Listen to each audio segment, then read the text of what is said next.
Good afternoon, good evening from wherever you're watching us from. We are live on Uganda Crossroads here from Campfire Television. We are located in the United States of America in the state of Massachusetts. Good evening, and thank you for always watching our programs. My name is David Lubuurwa. Now, we always focus on Uganda and look into the key things that happen in the country over the week or throughout the week.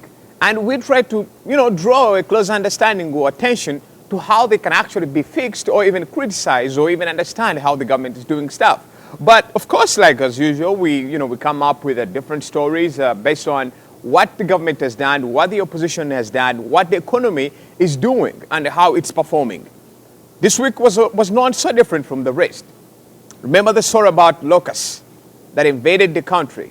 How much money the government spent, billions of money, the soldiers who are involved, and everything. The stories were breaking almost every second. And some were actually good because, the government invested that money into fighting something that would be very dangerous in the economy. But at the same time, a lot of money was lost on useless, what somebody can say as useless things. Tonight, we're in the studio. We're actually very many today, and we're going to break down these stories. I'm joined by Haman Nabiona. He's a people power coordinator for the Boston area, not USA, but he's just the main man or chairman for the people power in Boston area. I'm joined by Daniel Sebugwao. He's a student from Harvard doing public policy. I'm joined by Sarah Joy Bakanasa and Richard Myombe. Guys, I want to thank you so much for joining me this afternoon here in the studio. It's it's been a very wonderful week. I'm one person who doesn't want celebrate Valentine's. Well, you may ask me, a question why I don't celebrate it, but it's one of those days. I mean, every time if I do have a girlfriend, I always do my best to make sure that she feels so happy about me. So, Haman, you're looking at me so hard and like, what is David talking about? But let me start with you actually. Did you enjoy the week? Probably there was, 14th yesterday. Did you take her out or did they take you out? The week was good. The only thing that I enjoyed about Valentine is red. That is the only thing. Okay. So I wanted to go straight to Daniel, but let me first jump Daniel, jump Sarah. Let me go to Richard. Richard, did you take her or they for Valentine's? I mean, out? I never was working, but this week I had I was so surprised what I saw this week. I was so sorry for the death of Comrade Biraro. Was a good man, if you know him very well, and also I was so ashamed to see the way the Republic of Uganda reacted on the locusts that had been roaming East Africa for almost a month. And the United Nations had given them $10 million way almost a month ago. So I was so shy as a Ugandan to see how the performance and how the greed of people in the Ugandan government are to sacrifice the whole country, the famine that is going to come, the animals that are going to die after that. So I had two things. The other one was Geno Biralo, who worked so hard, because all along we had been saying that, look, Museveni is the only person in Uganda that is deterring Ugandans to make investment. All right. If you see one of Geno Biralo's comments and what he did in creating West to Uganda, Museveni had to hold that vision of Geno Biralo. All right, sure. Let me come back to Daniel. Daniel, you've been following the issues that are going on back in Uganda, and you being a student of public policy, how was your week? First of all, before you even give me the answer, did they take you out? Did you take them out? Or did you take her out? Well, someone took me out. Oh, great. At least I have one person who... and bought me fish. Oh, great. That sounds good. Yeah. Only fish? Yeah, this is something serious here. Like, yeah. Just in It that must it have depends been- on the part of it the must have fish. been- It could have All been, right, guys, I want to take you off. That must have been tilapia because that's It could have been the Nile head. perch. Nile perch is a serious deal. If it's All right. that, then So did you see anything different within a week? Yeah, definitely. The death of Geno Biraro was a serious issue. This is a guy who was passionate about farming, because farming is a huge sector. Like, I'm not sure of the percentage, but a huge number of Ugandans depend on farming. and this guy was passionate about it. He was his campaign, when he stood for the presidential campaign, his campaign was entirely he campaigned with the purpose to bring farmers into the picture of Uganda, unlike now, the current government that is focused on the military and how to stay in power. You know, we need a leadership that focuses on the social issues like Biralo did. May his soul rest in peace, and I applaud his passion and love for Uganda. Right. And then the other issue, the locust issue, is still confusing me. I'm adding up the math and things that have been said. I'm not sure if we really have locusts in Uganda or people are staging up a money heist. A money heist, like you called it, a money heist. All right, so I want to bring in Sarah. Sarah, hey, I'm going to be direct. Did they take you out? Did you take them out? How was your Valentine's? Basically, I'm looking at Friday. How was it? Do you think I rear a farm of they? My Valentine was amazing. I was at work working, but I got all the sweet messages on my phone. I got a phone call from whoever was supposed to call me and tell me all the sweet. But you know, Valentine's is about showing love to the people you love. I call my friends I love. I call my family members I love, and spread the love. All right, so guys, I want to thank you. You know, Richard and Daniel, you mentioned about the death of General Biralo. He was very fundamental in the development of the economy, and you know, he fought for the peace and unity that the President Museveni is talking about lately, or even over the years, has been advocating for peace, and that's what he came in for.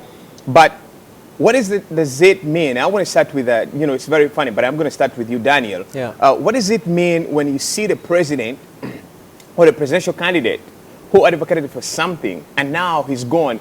Do you think we have any other hopes that somebody else is going to come up with the same policy of advocating for agriculture in the country? Yeah, definitely, because that's actually, Herman is going to talk about that. That's the reason why we are trying to do a consultation, because we don't want our plan and vision for Uganda to be narrow. We want it to be wide, and that's why we need people's opinion.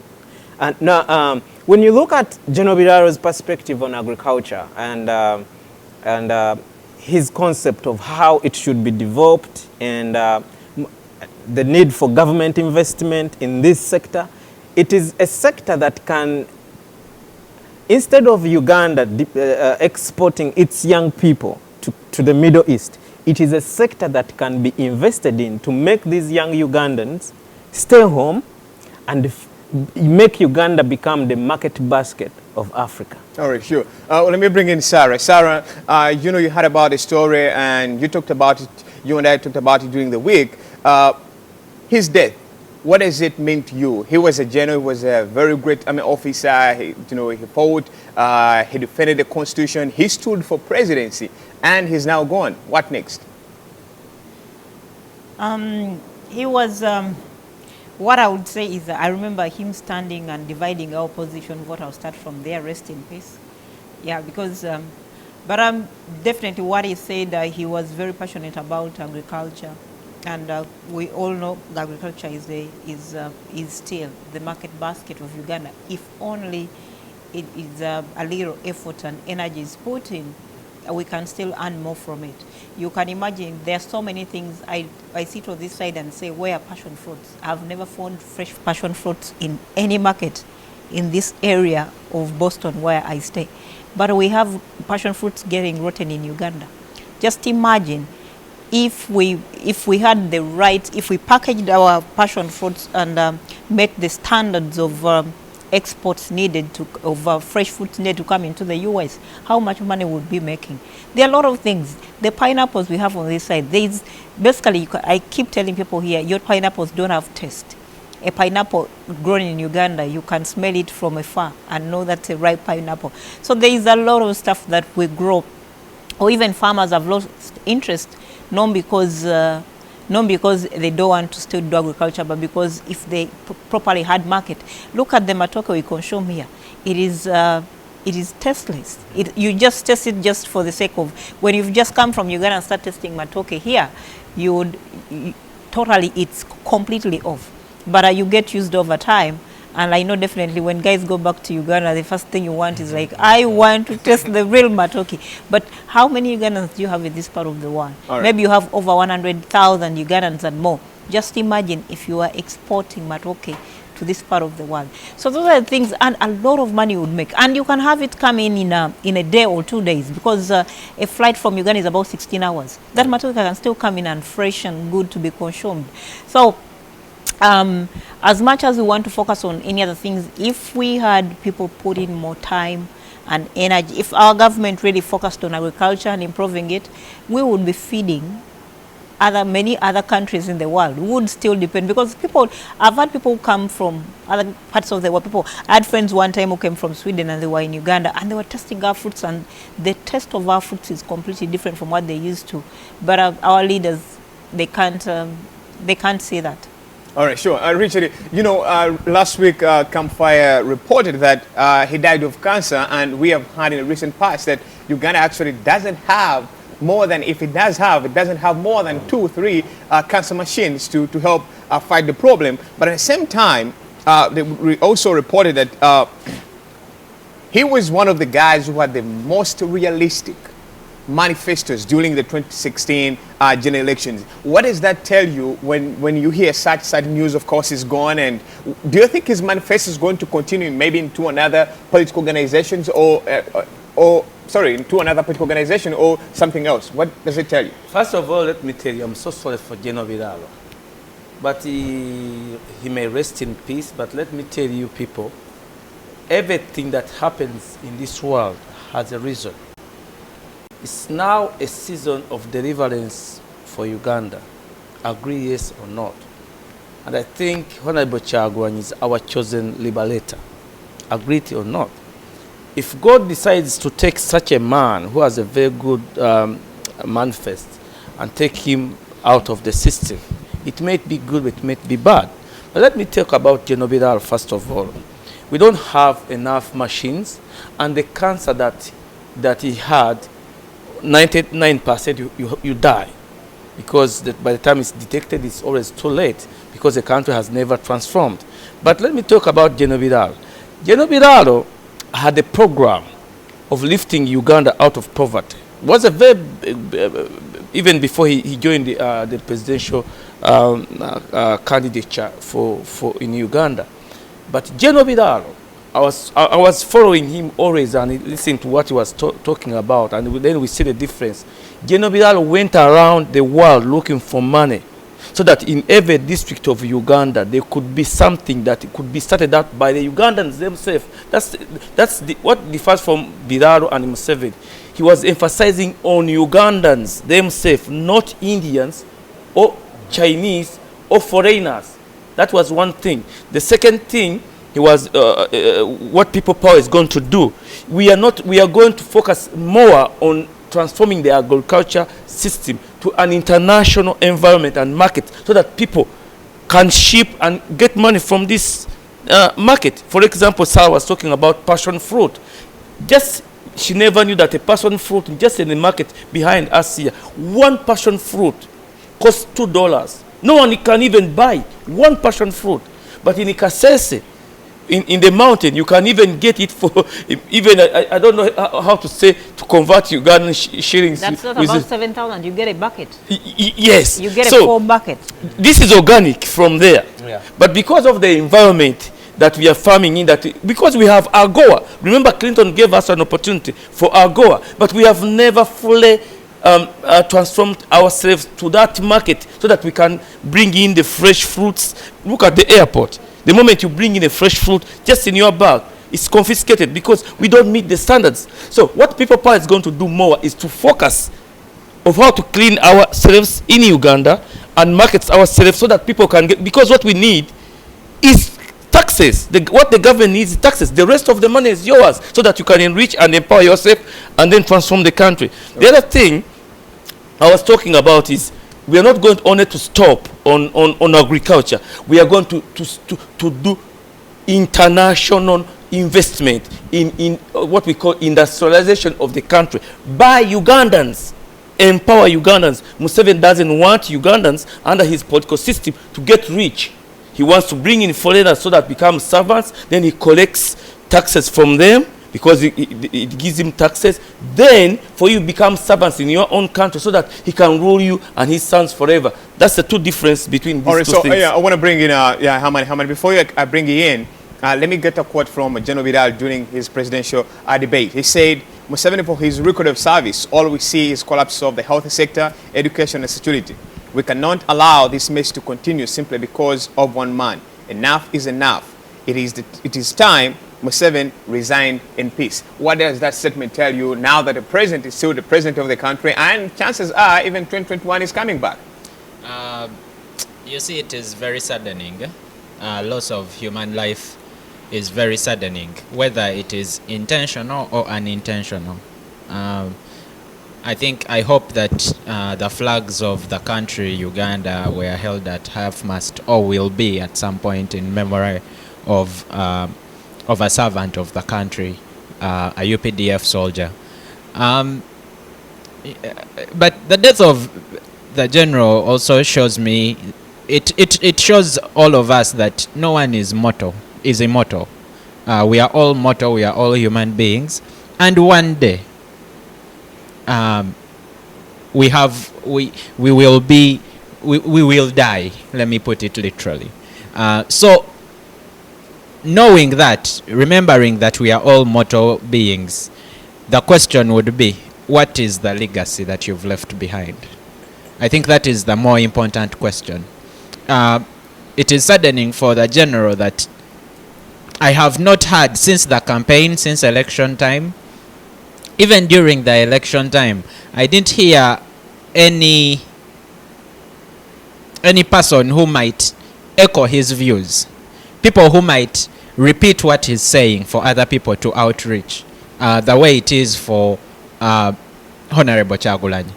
I can tell you now that even if the Honorable is not present, there are many people who will be repeating the same things that he is saying, and maybe even louder than him. So my question is, what kind of legacy have you left behind? For Museveni, it will be nepotism, corruption, and sectarianism. All right? For Biraro, unfortunately, it is going to wither. We are going to remember him for a week, and we move on. We only heard about him during the campaign. So what I tell Ugandans is, don't do only what you think is good for you as an individual, but do what is good for the community as a whole. Do things that are seeds, plant seeds in the community, that your legacy is not dependent solely on you as an individual, but also on other people. Grow like an octopus, grow with legs and be able to move a legacy, especially if it is beautiful like General Biraro honored. All right, so the other thing I would like to say is regulation. Many of the panelists here have talked about agriculture and how we cannot get fruit and agricultural products to the international market. I think our biggest challenge in Uganda is regulation. If you think about everything that is going on, be it locusts, be it healthcare, be it agriculture, be it security itself, there is a lack of regulation which we intend to reinforce. So I think that our consultation meetings will highlight these things, like Daniel said, these things like how can we regulate this madness that we have allowed to happen for 34 years. I think that is the biggest question that we'll be asking in the consultation. I want to bring in the other guys, but let's go back onto the main issue here. You remember, everyone remembers that recently we had an issue of the locusts in the country. Now that's going to be a very huge topic today. Mm-hmm. Government has spent billions and billions of money to fight against something which is very serious. I mean, when these locusts invade any area, they leave everything clear because they are used to being deserts. And everybody understands that. But the big question is, now the government has approved the 7 billion and the other monies to fight these problems, or the locusts. Sarah, I want to start with you. The government asks for that money. The money was approved. They send soldiers to fight the problem. That's number one. Number two, out of the soldiers they sent, They sent airplanes. They also had to buy the aerial. Oh God, I'm forgetting what the name, but I'm going to get it towards as we continue the discussion. What we realized, according to the news, they ended up burning the bushes where these locusts were. What was the problem, sir? No, they are trying to, one of the things that that is funny and it is sad, it is supposed to make you cry about this government, is they've completely lost any morals. These guys are shameless. You can imagine 20 billion and they couldn't even get us sprayers that could get up to the trees. And again, when we see, and at some point we started having them looking for the locusts because they could not locate them. Someone needs accountability for 20 million. I'm like, you're burning a bush in areas that are dry, because these are semi-deserts. You're burning a bush in areas of Moroto. Those are semi-dry areas where even a simple fire can, and the people who live in those areas live in huts. So I'm like, you're entirely you're not using your common sense, and you're going to destroy entire village with people's houses just because you're burning a bush, of which does the UPDF have the capacity to control fire if it starts? They do not, because they are not trained to do that. So as looking at these guys mambo jumbling around confused, and I'm like, why can't you just sit down? We all know someone stole the 20 billion. Someone stole the 20 billion. I heard one of the officers making a phone call to Kampala asking for the sprays that the ones they have cannot reach up the trees because the locusts are on top of the trees. I'm like, these locusts are really crazy. They are now sitting on top of the trees. But it's still the funny thing. The locusts we are busy looking for in Moroto are driving USUVs in Kampala. Someone got that money. And I'm like, 20 billion.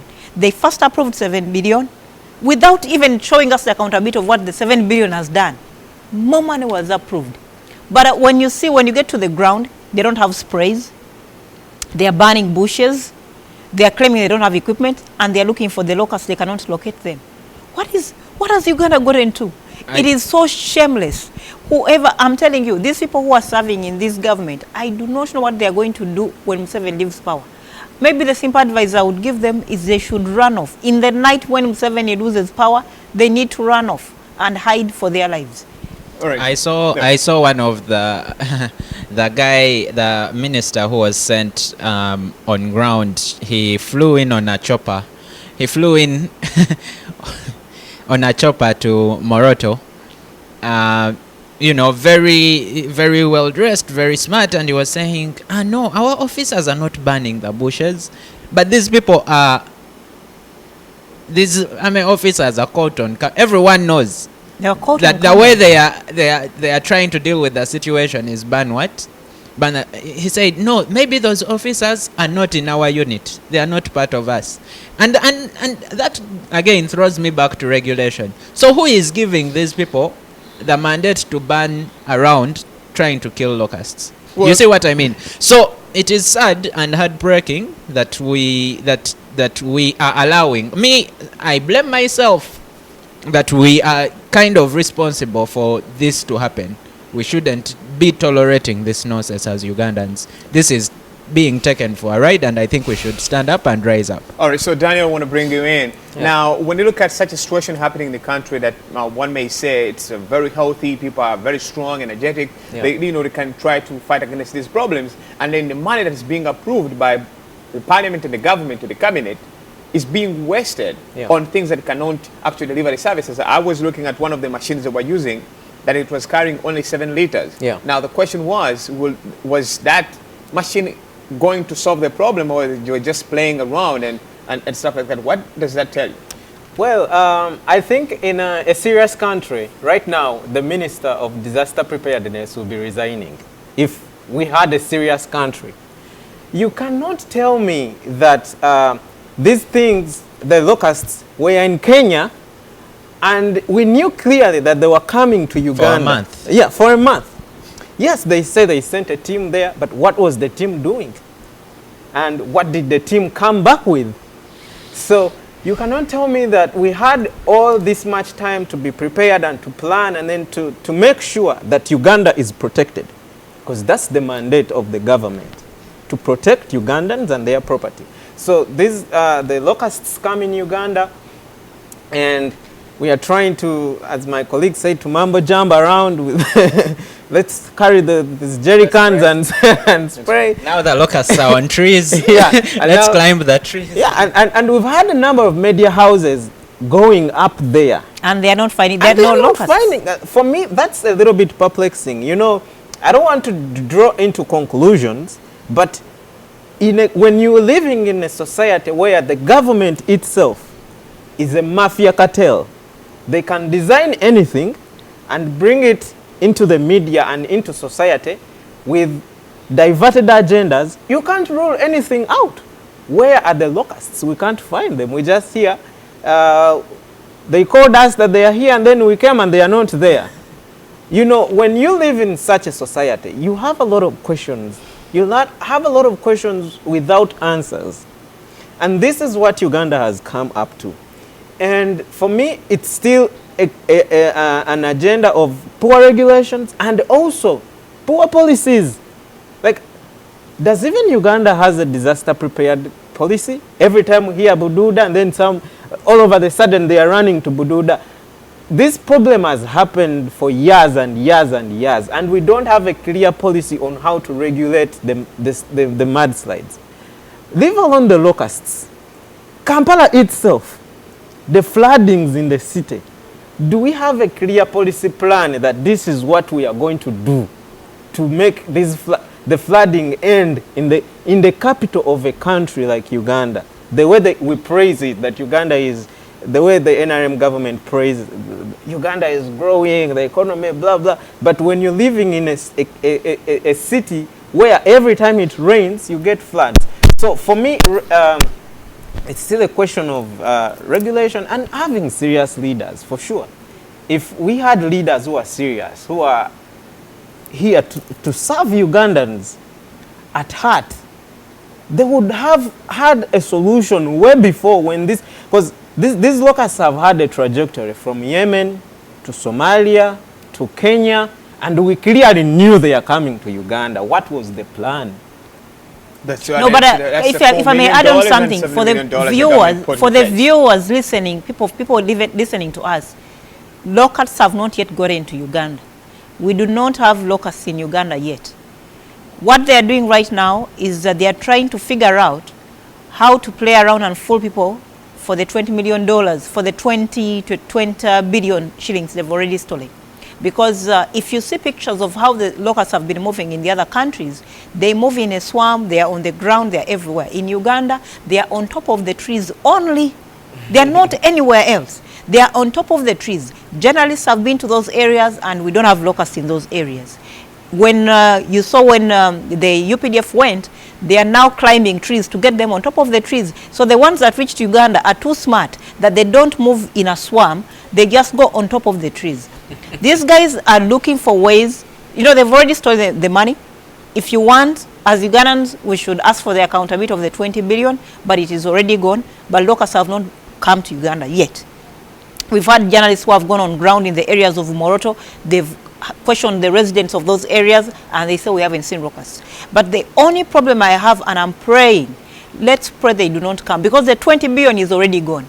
We must accept that. Now, if God really gives up on Uganda and real locusts now come to Uganda, we are finished. We do not have the money we don't have the money to overcome this problem, because they've already spent the 20 billion. I was just imagining, when you look at the pictures of locusts and video pictures in Kenya, you saw how locusts were moving. If we were in this studio, they would be all over the place. In Uganda, they are on top of the trees only on top of the trees. So Ugandans must understand there are no locusts in Uganda. I want to bring in Richard. The 20 billion was stolen. We can ask for it, but it has been stolen. All right, I want to bring in Richard. Richard, but before you come in, I want to ask you a question. After the serious criticisms around social media, probably even mainstream media, the government started showing us pictures of kids trying to drive away the locusts. Was that a plan, or government was under pressure that they started showing us school children going after these locusts? Now, the other question is, these are the same areas where the government was going to spray. We saw some soldiers having no masks. They were spraying but having no masks. And the children were also in the same place. Does that bring the safety of these kids, or is just the government trying to maybe improve the sector in that way? Let's find a solution, because what is happening in Uganda is going to happen until we wake up. Let me start with the political system.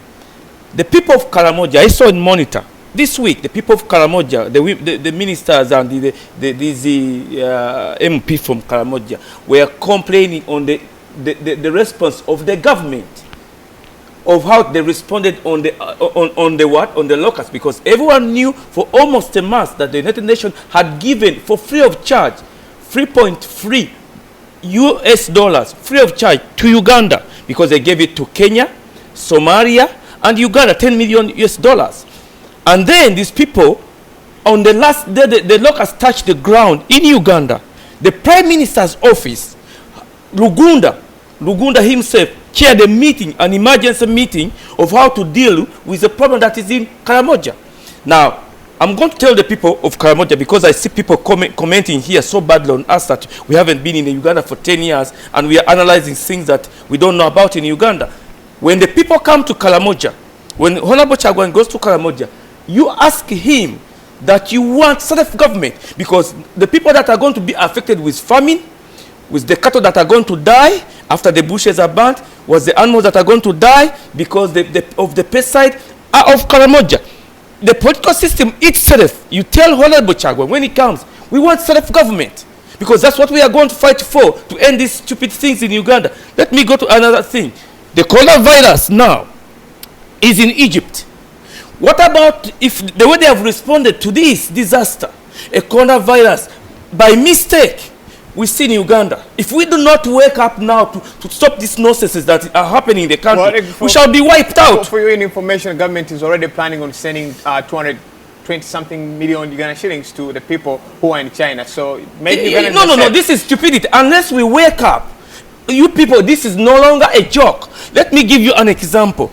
I was inquiring on the internet, just on an internet, because last time President Museveni said in Ruwero, Taresita, that they are going to buy aircraft.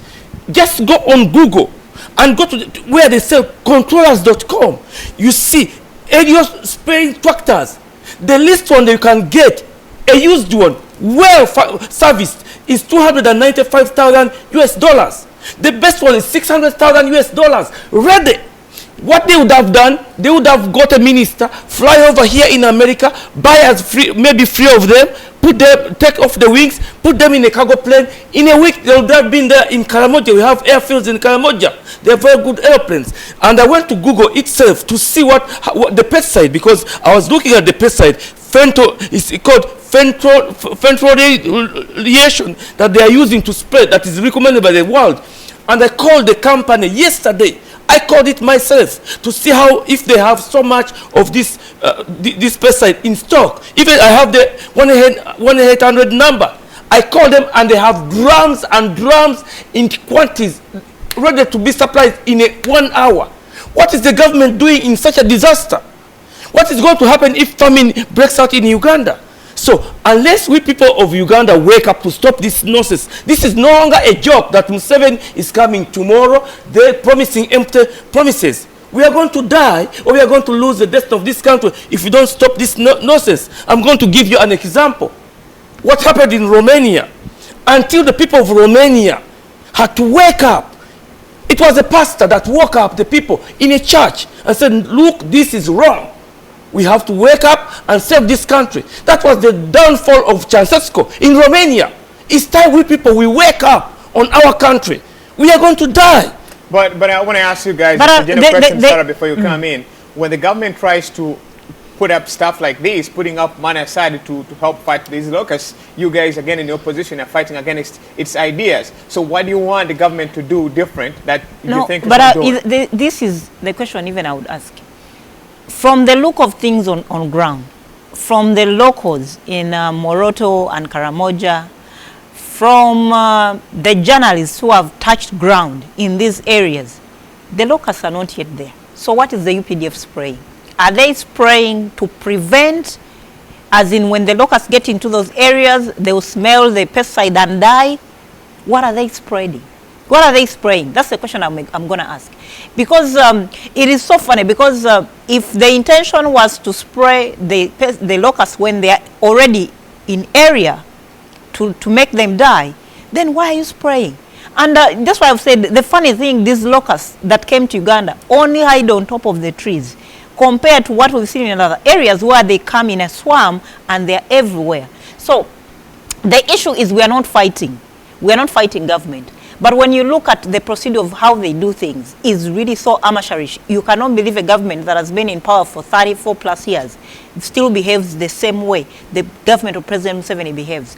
It is so funny when they start burning bushes. I've told you most of the people in Moroto still live in grass-thatched houses. Do they have the capacity to control a fire? Do we have a firefighting department in Uganda?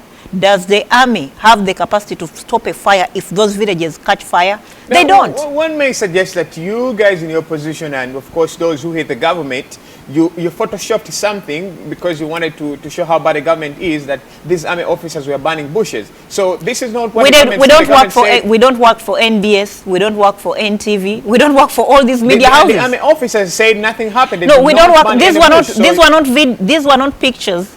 These were not just photos. These were videos of the army officers starting a fire. In fact, basically, I remember some of the words that were in those videos. One was telling the other, let's start a fire so that we can make them leave the top of the trees and come down. There are pictures when the army officers are climbing up the trees because the nozzles they have cannot spread to the top of the trees. And then we have a section of journalists who have been in these areas saying the locusts have not got into these areas. So what are they spraying? Why are they wasting? For example, let's assume they have the resources. They've been given the pesticides to go and spray. Why are they even wasting it before the pesticides get into the area, before the locusts get into the area? Why are we wasting money? Because if we are not serious, we are going to see them come back to Parliament asking for a supplementary budget, saying the 20 billion were not enough. They need another 20 billion. All right, so where is it coming from? I want to go into some other subject with the consultative meetings that both are happening in the international community. In the USA, we have already had one happening in one state, and soon we are seeing one happening in Boston. Then what's going to happen in Uganda? We are going to balance that. But let's look at the education system in the country. In most cases, we focus on the political side of it and probably the economic side of it.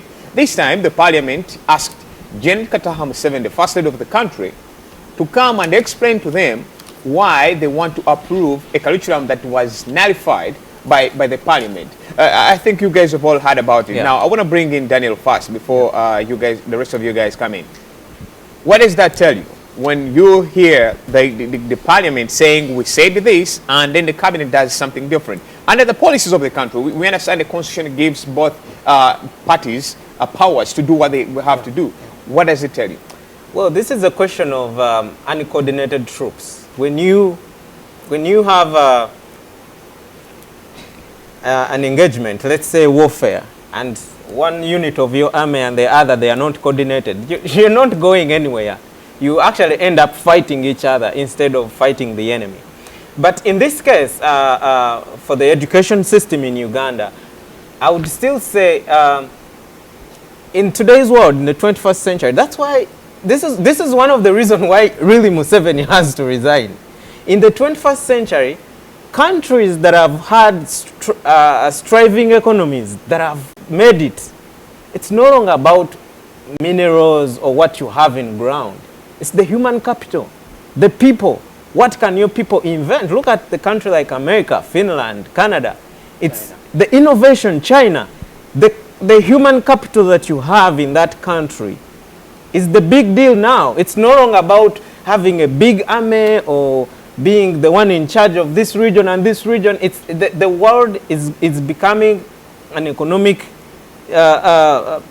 powerhouse, and people who are players in that powerhouse are people who can invent things that are solving social problems, like telecommunication. Like this is a big deal today. But when you have an education system like we have in Uganda, really, and you want to be a country that is competing at the global stage in the economy, we are going nowhere. We are still teaching our children funny things in school. Like I studied things in Uganda that not even anywhere close to what I'm doing right now. And this is, to my surprise, these are the same things that young people today are still studying. I saw the curriculum, it was brought up, there were a lot of changes that were done, but the process to bring it was very awkward. That teachers, to adopt this curriculum, had to be trained for 1 week. 1 week. Think about it. 1 week, teachers had to adopt this curriculum, and they had to start teaching children. What were they going to teach them? Honestly, 1 week. This is a huge national curriculum. And secondly, this is a curriculum that was passed by the cabinet, but not vetted by the parliament. I bring it back to my other issue of uncoordinated troops. And this is a cause of having a country where there is no rule of law, where one section of the country can do whatever they want, and they are untouchable, and they can implement, they can formulate, they can do everything, without regard of other institutions. That's why you're having a collusion between the executive and the parliament on this issue, because they are uncoordinated, because the other arm thinks, you know, we can come up with this and we can just implement it, no regard to what the people who are going to implement this curriculum are going to go through, and even the children, are they prepared? All right, so I want to bring in Hamad, but before you get in, let me read for you what the Honorary Speaker said. The issues concerning the lower secondary curriculum were not for joking. They were spoken on behalf of the people of Uganda, and they must be answered. That's the Speaker of Parliament. She was so furious about what's going on. What does that tell you, Hamad? Education, you know, the education system of the country, not specifically the curriculum, but the education system as a whole, from facilitating the teachers themselves to the structures of the education systems. We've seen people in classrooms sitting on stones, sitting under trees. You know, girls do not go to school while in their periods because those are missed school days.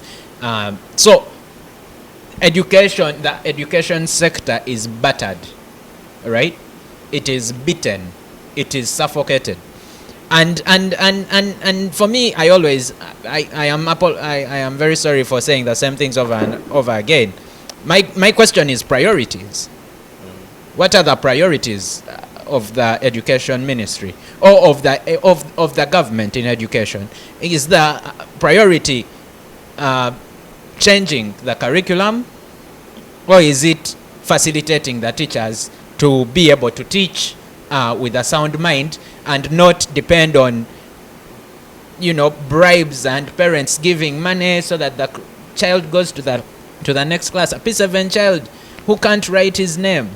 Do you understand what I'm saying? So I think that there is need for the overhaul we have called for as People Power, and also there is need for the government to be strategic in their priorities for the country in education. Look at, for instance, you see, when something is done for too long, it sort of starts to appear as a culture. It becomes an everyday thing. If you leave your house every day and you don't wash dishes, you leave the dishes in the sink, right? Every day. I mean, it looks okay to do that, right? You just dress up and leave. You're very smart, but you have dirty dishes, right, in the sink. So we have had this go on for 30 years. We have had things like corruption go on for 30 years. In Uganda, when you get a job, I'm talking about now education on a bigger scale, not specific to UCE, but education on a bigger scale. When you get a job in Uganda, for instance, police, civil servants, whoever you are, you can stay on a job for 22 years without retraining. You can stay on a job for 34 years. Now I'm talking about the president. You can do the same job for 34 years without questioning. Do you understand? Here you have to retrain. If you don't retrain, you lose your job. Do you understand my element that I'm trying to bring up? So we can't have the same curriculum for 30 something years or whatever years, and we think that it is functional. So But when, also we have that's, to- that's the question. The question is, the minister and his people come up with something new, and now the parliament is standing against it. No, so you are the enemies, and especially you guys in the opposition are the enemies of progress according to what the government programs are. I don't think that is the case. I think we are saying that first of all, prioritize. But secondly, if you want to change truly. Do you understand? Change truly. You can't say, like my brother has said, you can't say that people who are going to implement this need 1 week and here, take it on. Do you understand? So how they are doing it is important, but what they are doing, I think, in my view, in my personal view, is not a priority for the country. All right, before I bring in Richard, let me first go to Sarah. Sarah, First Lady is really doing a very amazing job. You guys have been here over the years complaining that Uganda has the very worst education curriculum ever. And now the minister and his people she works with are coming up with something new to improve the education sector, probably create more employment opportunities in the future, which, you know, when you have better people, better employment opportunities, better investments. Now, the opposition and the parliament, let me read for you what the speaker said. I've just read one for Haman, but let me say this. The speaker said, the Minister of Education must come here and answer those questions to the country. Now, some of the debates, the discussion they had. Now, first of all, the speaker was so furious about what was going on. Was it necessary for the speaker to go against what the cabinet is doing? First of all, the biggest blunder they've ever done is to choose a school dropout as a minister for education. There are sectors, there are ministries that should never be given to people who know nothing of what happens in such sectors. You cannot choose a senior to drop out like Kataha and make her the minister in charge of education or any ministry that needs someone who is a professional. Kataha is not fit. Kataha started in Makerere University by proxy. If you ask anyone who graduated the time she was in Makerere, she never attended the end of the classes. She graduated because she's the wife to the president. But so she's the mother of it does not matter how far did her children go. What I know one of my cousins started with her daughters in Namagunga, and they used to come last in class. So she's the wrong person for the ministry, because if you look at her, I'm just even looking at her from how she has been manning or handling the different things that have been happening in the education sector. Look at how she handled the issue with Makerere University students. The students had a viable, their issue should have been listened to, because you cannot milk a cow you've not fed. The parents, you're giving an increment of 15%, their incomes have not increased. And these students, basically, as the students riot, they're rioting on behalf of their parents, because we would have expected the parents to come out and riot. So, but the students know exactly where these monies are coming from. And exactly, if you're increasing the 15% for the students of Makerere, have you improved services for them? No, you haven't. And you saw the arrogant statement she came up saying. So she's completely the wrong person for the ministry. There are so many people who can run that ministry. So is that the reason why the curriculum shouldn't be supported? Because you're saying that what are you changing? It's not supposed to be in there. If you're changing the curriculum and it does not fit with what is happening in the world right now, it still does not make sense. Yeah, it should be changed to fit into the, if you look at other countries and how people study according to the current trends of what is happening. Right now you have a country like Uganda, which has over 45 million people, but you have a population that is not productive. They cannot help you much. You see what some of the countries, America, as much as it has so many people, America has suffered at some point in time where you see big companies in America have left America to go and do production in China. Why? Because China, what did China do? China, as much as they have manpower, they have the people, but they are trained. the people know what to do, of which America needs to copy very soon, or they are trying to do right now, to train their people at home, so that you have the companies or the factories come back to America, of which you've seen some of them come back. So Uganda right now, as much as we want investment to come in, we want investors to come in, even when investors come in, you do not have the trained manpower to handle whatever investment they're going to bring in, because what you have in, you producing university graduates who are half-baked. I think what Sarah is saying, especially about the minister, is that you can't have someone who doesn't know what it is like to tell you what it is like, right?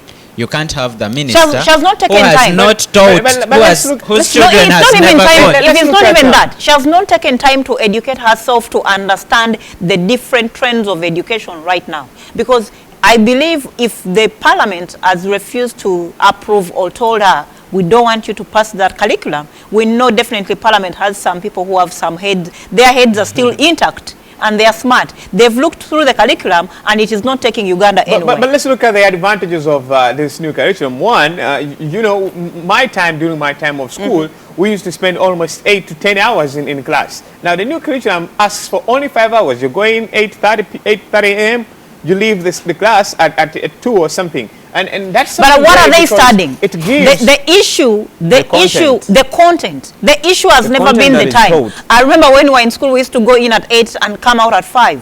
But if you look at, there is a generation, the kids you have today, coming out of school, you have more of students coming out of school, people cannot even read and write coming out of the UPE, and you have people coming out universities whereby the most they have done is crammed.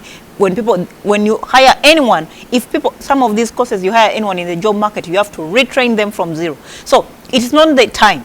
The times of when you have your classes, I know kids here get in class by 8, some come out by 1, some come out by 3, but the content, the minister should not focus on the time. What is the content? Okay, I just gave you an example because they are looking at the skills. Now let me bring in Richard. You see, this new development is kind of improving the education sector of the country. Kids will have the opportunity to relax their minds and go and learn skills more than just a theory. So isn't that a good thing that I believe, or many people would say, that opposition should support? It's because the pressure they are having on people power. First of all, let's analyze this. The parliament, the Speaker of Parliament doesn't have the authority in real understand of coming against a president. We have 2 presidents in Uganda, if you don't know, which you call twin dictators. Museveni and his wife, they're all ruling the country. People who don't know about it, it's obvious. The Speaker of Parliament doesn't have the moral capacity and the authority to call her in and stop her program. So the second thing, let's talk about this. But she has the constitutional powers to bring her in. This constitutional powers in Uganda is people power that is going to put it right. Right now, the free arms of government are not functioning. Whatever Museveni wants is what is being done in the country. These things of the parliament has done such and such. It's only on these things like a Muwogo and Kasoli and the spraying locusts by the soldiers. But the other things, it comes from State House. So let's talk about what is the 2 differences between the 2 curricula, because I've been studying so much about this. First of all, the restructuring of the education system was due because this is a problem why the country is backward. And in the curricula here, there are 2 things that I don't want.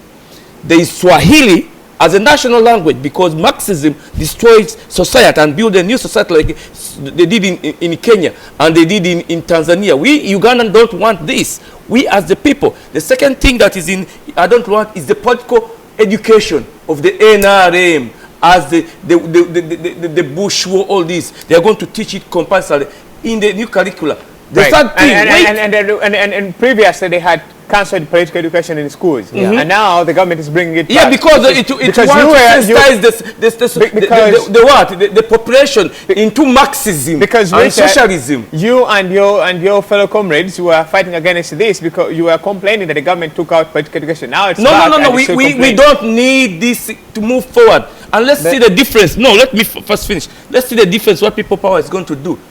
In the new constitution, which we propose the people of Uganda to take over when Honorable Chagwenyi is doing consultation, this is what they should ask him. For example, how does the American system work? There should be totally no ministry of education in Uganda. education should be the state governments of Uganda, all the state governments of Uganda. You're talking about districts? No, states. Buganda, Bunyoro, Busoga. That's the proposal to end the conflict of Uganda. There should be only the secretary in the presidential cabinet working with the education system in the country. It should, the people of the states should be in charge of the education system, not Mrs. Museveni coming from what, that tower, the long tower, that way, the crested towers, and then all over Karamoja she's the minister, all over Kiso she's the minister, all over Bundibujo she's the minister. No, they burden because they want to show that they are leaders in the country. No, we want to propose that the people of the country, the districts, the states, take over the responsibility of making sure that they build the schools, modern schools, take care of them, make sure that they are run properly. The third thing, the exchange program. Still, People Power has the best exchange program. We are proposing an exchange program where Mr. Museveni says they are going to have an exchange program from the people that have been trained in Uganda to be brought overseas. Where it's only Honorable Chagwan that has friendship with America that is going to have the best exchange program where people are going to come in here and get educated and get the skills and go and transform the country. But let me ask you this. The government is doing a great job by involving other languages. Now, Chinese is also part of the languages that students are going to be having. Yes, the leftist side. It's with the people of Uganda that have decided which political wing do we have to go in. We have to go to the left of communism, or we want to go to the west. How many people go and ask asylum in China? How many people go and ask asylum in Russia? How many people go and ask asylum in Cuba? How many people go in America? How many people go in Britain? How many people go to Canada? We Ugandans have to decide which political system we want to work with, the left or the right. And I would prefer the Western democracies in Uganda. All right. I was looking after a gentleman. You know, when you're working these jobs, and you can. They were telling him, we are giving you medicine. This is an old guy who likes medicine, right? He thinks he's being healthy. So they are giving him. They are saying we are giving him medicine, but they are giving him morphine to try and what? And end his life sooner. That is what is happening. That they are saying education reforms. Now when you hear the word, you know, you as elites, you start getting excited. Oh, these are the things we've been looking for. Because that's improving the economic sector of the country. No, that is, I'm saying they are giving you morphine, thinking that what? You're getting treated, but they are actually killing you slowly. Now when you propose that there is a return of, why did you take political education away in the first place, and now you're returning it with fresh memories of NRM as being the what? The savior of the country. Sarah mentioned something major. It is not, and notice this, we have said the same thing. It is not the heading, education reforms. It is the content, first of all. And secondly, how it is being implemented, how it is being prioritized, that timing. Do you understand, David? So education reforms are good. If they are saying we are going to bring technical schools, people are going to learn skills of the hand, we shall not charge OTT, people are going to be able to use internet to search and educate themselves on how to do things without necessarily going to class, because we can't afford to pay teachers. Substitute the resources and make it happen basically organically. Do not do something you can't manage. You can't say we employ 10 million teachers in Uganda, right? I'm just giving out a number out there. Oh, we have given, there are 10 million jobs for teachers, but the teachers are getting 200,000 every what? Every month. So it is not, again, it is not the heading that should excite us. It is the content that we should be begging for. How is it going to be implemented? Right. Why are they rushing to do it in a week? Those are the questions that I was hoping to hear. But we are not bad people saying that we are trying to stop them from doing education reforms. They are Yeah. important. If I may add on something, I don't know if they still do it now, but I think one of the things the minister should be trying to implement, of which used to work. I remember from primary school we used to do like science experiments. You knew whether you were interested in sciences or not. I remember we used to cut frogs. We used to do those science experiments way back from primary 4. I don't know if schools still have labs. Primary schools, I don't know how many primary schools in Uganda have labs where such practicals are taken, are done by, those are the practical things you need to introduce back into the curriculum, because I know they've died off, so that a child is motivated from such a way young age to know, okay, I want to get into the, the science sector, but and then they start on training way from childhood. There are so many things. I remember we used to have we used to go to agriculture. They used to take us to gardens and study plants, not only in class. Mulching. Yes, we need a mulching. You were practically doing it. Yeah. In our plants, we used to fill the plants. Every plant we used to read about in class, you knew how it looks like in real life. But those are the things she needs to introduce back, even from way back from primary schools. Because now what I believe what you have mostly, especially with the introduction of UPE, you have students who go to class, but they don't even know what they're studying about. Yet it's the normal stuff they see every day. So there are things that while working then, she needs to introduce back. And exactly, as a minister, she needs to sit down with the entire committee and look at the trends of where the education sector is worldwide.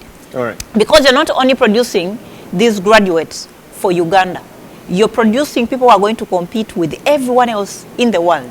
Because if you're going to bring in investors, investors are not going to take your half-baked graduates. That's why you have a problem of investors. Why does China start up a factory in Uganda? 90% of the people work there are Chinese. Yet you have Ugandans with degrees, and you graduate over 40,000 Ugandans every year. That means the cost of training your half-baked graduates is much more than them just going to China, buying an air ticket and bringing someone who is going to start working there and then. All right, so now I want to look at, as we're concluding the show, I want to look at the consultative meetings that are going on or that are already started in the diaspora community. And I will start with these guys who have red tops. First of all, you are illegally doing that because the government of Uganda stopped you from putting on these red tops. But let's look into this. The government last time...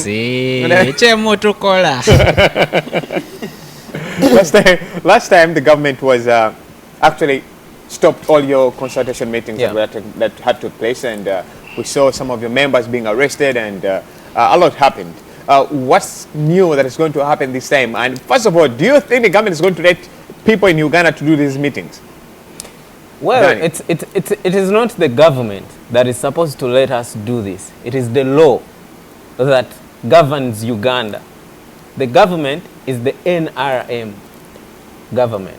But the law, the constitution of Uganda that allows us to do these consultations is the law that governs the entire Uganda, including the government. But it's a constitution still that gives the government powers under the public management order bill for you guys to follow, and if you don't, it has the powers to stop. It is not. You have things twisted, my friend. Yeah. It is not the government. The government is also guided by the law. Yeah. It is not the government that makes laws. That is why a police officer can find you in your house and say Furuma. You're thinking that the law is coming from what? Because he's putting on uniform. Yes. We have the biggest challenge we have, even that we fight as people power, is the big man syndrome. Because he's a pastor and is putting on robes, it doesn't mean that everything he's saying is right. It doesn't mean that if he tells you, buy rice for 1 million shillings, it is okay. Do not have that big man syndrome. It is a disease that we are trying to cure. We are not giving morphine. We are giving the right medicine. Yep. So, go on. Yeah, but the issue is, we really followed the laws, and when we were planning our consultation meetings in Uganda, we followed the laws. We even reached out to the police in every area where we wanted to plan this, and we even did the most stupid things they asked us to do. But still, they didn't allow us to do our meetings, and they violently disrupted our meetings. But this is something that Ugandans should really worry about. If something simple like that, just to ask people, what do you want us as the people power movement to put in our manifesto? If something like that is a threat to the government in power, that should worry Ugandans, because when you are you're not allowed to be challenged, you're not allowed people to challenge you, and yet you say you're in a democracy, then there is some sort of confusion. All right, Someone Sarah, is confused here. I want to bring in Sarah, and then you guys. You know, I always say, and I'm going to say the same thing again. It is entirely going to take Ugandans, the 40+ million Ugandans, to cause the change they want.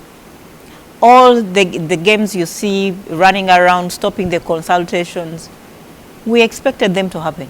Museveni cannot allow you to consult. Museveni is scared. Look at him. He's looking so weary. The man is tired. The man is completely tired. But I know he has a team behind him who are telling him, even if you're dead, we'll put your corpse, a dead corpse, we'll freeze it and make it sit on the, we'll make it still be president. The man is weary and tired. But it is going to take the pressure from Ugandans. Whenever Museveni, because all these things are stopped by Museveni himself, whenever he puts a brake onto something, we need to press harder. And this does not mean Kyagulanyi. This takes all Ugandans. We need to demand for the things we need. If they tell us we are going to have a consultation in this particular area and you belong to that area, come out in big numbers. Come out in big numbers. Because it's not going to turn, and I don't want people to look at this, I don't want to look at it and say, oh, this is for Kyagulanyi. No. I keep repeating it, Kyagulanyi live the comfortable life. It is us, it is so many Ugandans who are suffering, who do not have service delivery, who are suffering from the rampant corruption, that they cannot receive the things they need to receive, that need to wake up and demand for the things they need. Museveni, we need to mount the pressure. We've mounted the pressure in so many areas. We've seen him make mistakes. You've seen how some of his people are arrogantly spreading around money and holding it as if they were the first to belong to NRM. And please give us a chance to speak about that later. So Ugandans must know it is entirely going to take Ugandans. Even if in the end it requires an uprising, it is going to be Ugandans. I'll tell you, they're not going to kill 45 million Ugandans. Right. The most they can do before an intervention comes in, they will try to kill 10,000, 20,000. Right. When the dead bodies are spread in Kampala, something will happen. Rachel. But it is going to take Ugandans. Museveni is not going to go just easily like that. Rachel, it is going to take Ugandans to force him out. I want to bring in. What's your thing? So the consultation is this. We have always been talking about the consultation. We, the people of Uganda, want a Uganda that we dream of, especially we people who have been outside the country, have seen different areas, how they function. First of all, we want people power to produce a white paper that is going to use in the campaign to show the people of Uganda that you people, this is the new country that we propose, Honorable Kyagulanyi proposed for you. First of all, it has to take consultation.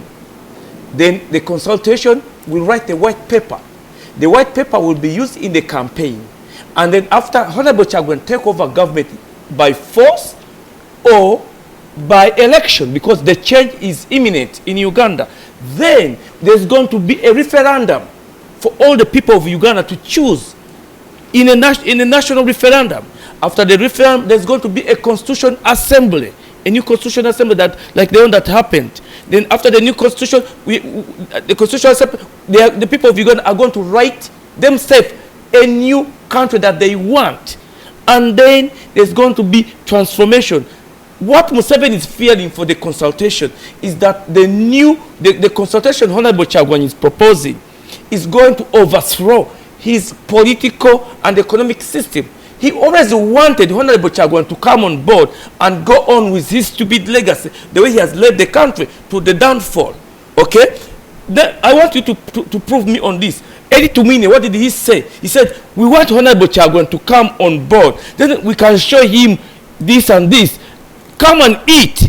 That's why I like Honorable Chagwaj. Come and eat with us and leave what we have done the way it has forever and ever. What Honorable Chagwaj said, no, you people, you propose to me the country you want. The new country you want, so that Uganda can be a good country for all of us.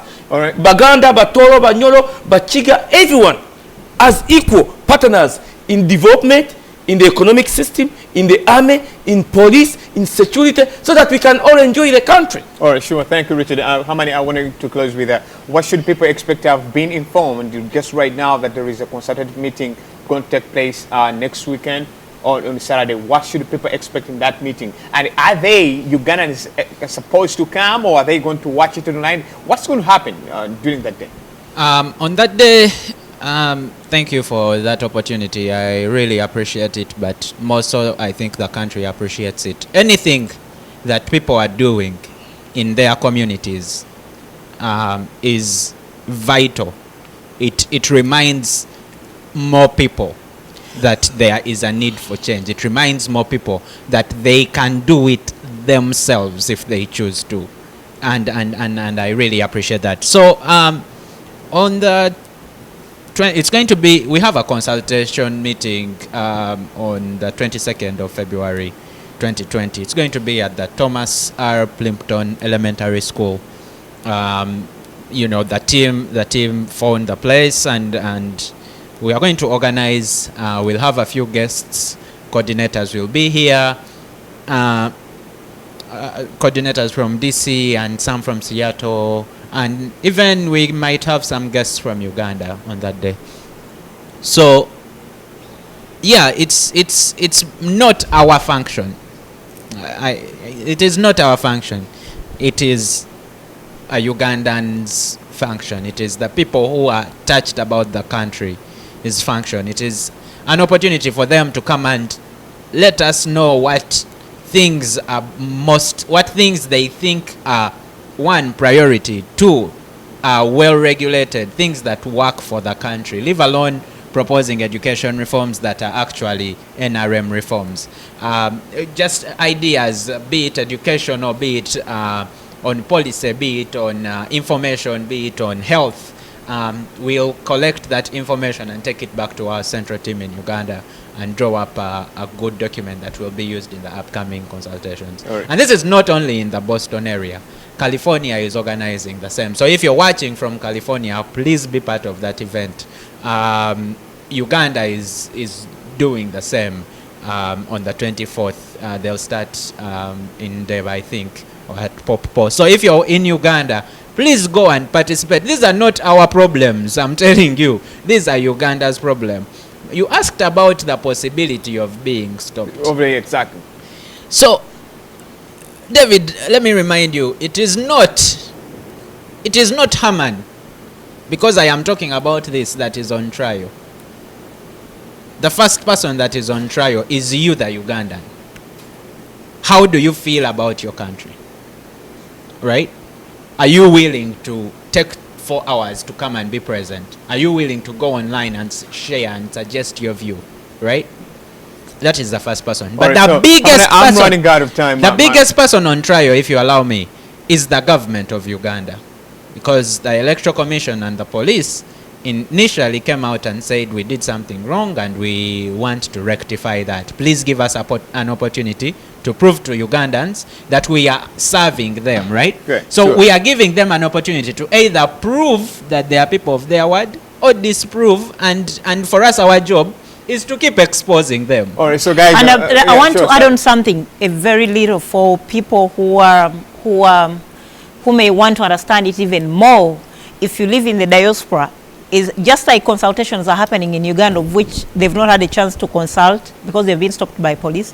We believe people who live in the diaspora, you engage with your family members in Uganda on a daily basis. So definitely in your engagements, these are people who live in communities, you know their problems, their wants. So as you discuss with them, you know partly what your family members or people in the communities need or require. Okay. So as much as there is a problem, these consultation being stopped in Uganda, here we are having a chance for you to be the voice of the Ugandans back home and say, this is A, B, C, and D is what the people back home would need, or this is what they will need in a new Uganda, in a better Uganda, so that we can pick up those views. You're not only saying that because you live in the diaspora, you're also representing those back home because you communicate with them on a daily basis. You know the problems at hand. So that's why we are asking people in the diaspora. And we also need ideas, because living in the diaspora, the people who have really good ideas of how they would want things to run, or how they would want a better Uganda, or some sectors of the economy,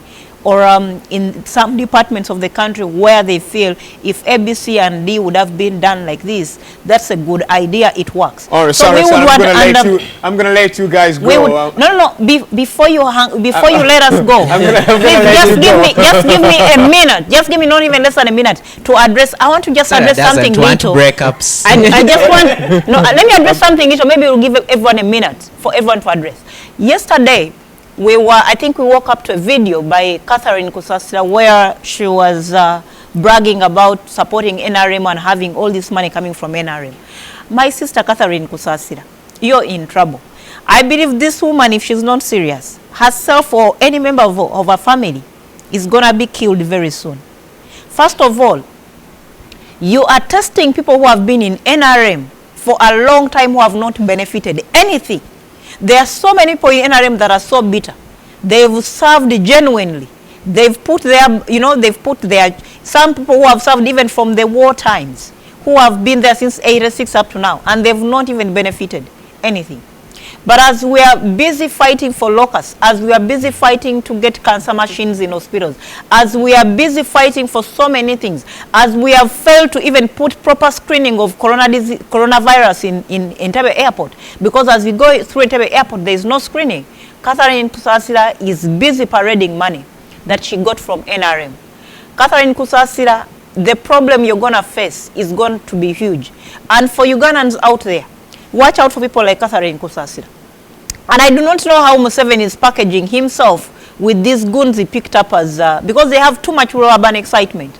Because with the way, let me finish up. Just give me a second to finish up. With the way Uganda is right now, you're having an economy of extremely poor people who are suffering, people who cannot get medical services, and a few goons like Catherine Kusasira are parading money. Is Museveni willing to give money to all Ugandans who are suffering, or it is a few like Catherine Kusasira? I'm not going to add anything. I